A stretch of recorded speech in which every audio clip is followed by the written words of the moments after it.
भविष्य मैथ्स के YouTube channel पर आप सभी का स्वागत है। आज हम लोग डिस्कस करेंगे बाल्यावस्था के बारे में। पहले वीडियो में हम लोग डिस्कस किए थे शैशवावस्था के बारे में।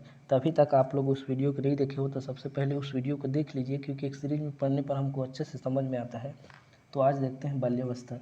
बाल्यावस्था जो है ना 5 से 6 वर्ष से 12 वर्ष के बीच में लिया जाता है। कहीं कहीं पर 5 से 12 वर्ष और कहीं कहीं पर 6 से 12 वर्ष लिया जाता है। तो इस चीज़ को आप लोग याद रखिएगा। आगे देखते हैं। बाल्यावस्था में विकास की गति मंद हो जाती है।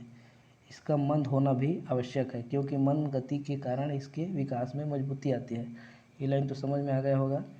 बाल्यावस्था को गैंग एज कहा जाता है। ये चेंज लिखा है, एज है। इसी उम्र में नेता बनने की इच्छा रहती है।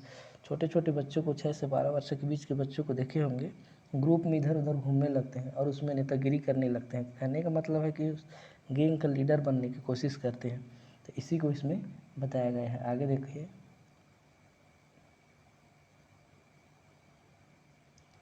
बाल्यावस्था के अन्य और उपनाम हैं, देखिए कौन कौन से हैं।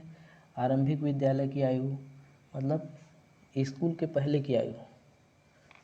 शुरुआती, जैसे 6 साल में बच्चे ना पहली क्लास में ही भर्ती लेते हैं, ठीक है, तो आरंभिक विद्यालय की आयु हो गया। स्फूर्ति की अवस्था, गंदी अवस्था इसी को बोला जाता है। गंदी अवस्था बाल्यावस्था को ही बोला जाता है, क्योंकि बच्चे ना बहुत ज़्यादा अपने कपड़े को गंदे करते हैं। जीवन का अनोखा काल, बाल्यावस्था को जीवन का अनोखा काल बोला जाता है और शैशवावस्था को जीवन का महत्वपूर्ण काल बोला जाता है। इस चीज़ को याद रखिएगा, कन्फ्यूजन मत होइएगा। जीवन का अनोखा काल बाल्यावस्था, जीवन का महत्वपूर्ण काल शैशवावस्था। मूर्त चिंतन की अवस्था, जो देखते दिखाई देते हैं उसी के बारे में चिंतन करते हैं। तार्किक चिंतन की अवस्था, कुछ कुछ तर्क लगाना प्रारंभ कर देते हैं। खेल की अवस्था, देखिए बाल्यावस्था को ना खेल की अवस्था बोला जाता है।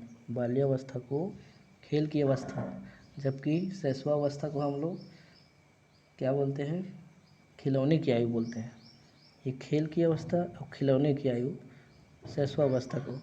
समूह और टोली की अवस्था, मिथ्या परिपक्वता की अवस्था। और आगे देखते हैं।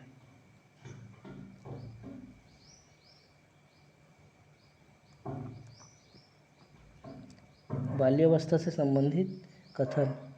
काल व ब्रूस के अनुसार बाल्यावस्था को जीवन का अनोखा काल बताते हुए लिखा है कि वास्तव में माता पिता के लिए बाल विकास की इस अवस्था को समझ पाना बहुत कठिन है। एक बार और देखिए।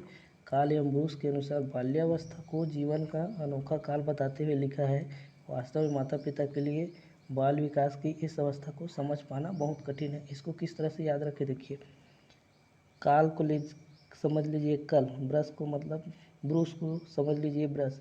कल अगर ब्रश नहीं करोगे तो क्या लगेगा, अनोखा लगेगा। इस तरह से आगे देखिए। रास के अनुसार शायद ही ऐसा कोई खेल हो जिसे 10 वर्ष का बालक न खेला हो। यदि कोई खेल रास आ गया, ठीक है, तो उसको 10 बार खेलने का मन लगता है। जैसे कि गेम है फ्री फायर, अगर उसको अच्छा लगा तो उसको बार बार मतलब 10 बार खेलने का मन लगता है। इस तरह का से आप इसको याद रख सकते हैं। अब आगे देखते हैं। बाल्यावस्था की विशेषताएं। पहला है शारीरिक विकास में स्थिरता, मानसिक विकास में स्थिरता, मानसिक योग्यताओं में वृद्धि, वास्तविक जगत से संबंधित जिज्ञासा की प्रबलता। बच्चे, छोटे छोटे बच्चे इसमें कुछ कुछ जिज्ञासा रखते हैं, जानने की कोशिश करते हैं। रचनात्मक कार्यों में आनंद, कुछ बहुत कुछ बनाना, जैसे मूर्ति बनाना और कुछ कुछ कार्य इसमें करते हैं, उसको उसमें आनंद की अनुभूति होती है। 6 से 12 साल के बच्चे। समूह भावना का विकास पहले ही बताए हम। संग्रह करने की प्रवृत्ति, छोटे छोटे बच्चे 6 से 12 साल के बच्चे को देखेंगे तो बहुत सारा सामान खेलने के लिए घर में ले आते हैं, कुछ कुछ संग्रह करने की उसमें प्रवृत्ति रहती है। निरुद्देश्य भ्रमण की भावना, बच्चे लोग गैंग बनाकर इधर उधर घूमते रहते हैं, जिसका कोई मतलब कोई उद्देश्य नहीं रहता, वो अपने साथियों के साथ घूमते हैं। रुचियों में परिवर्तन, इसी अवस्था बाल्यावस्था की विशेषताएं हैं।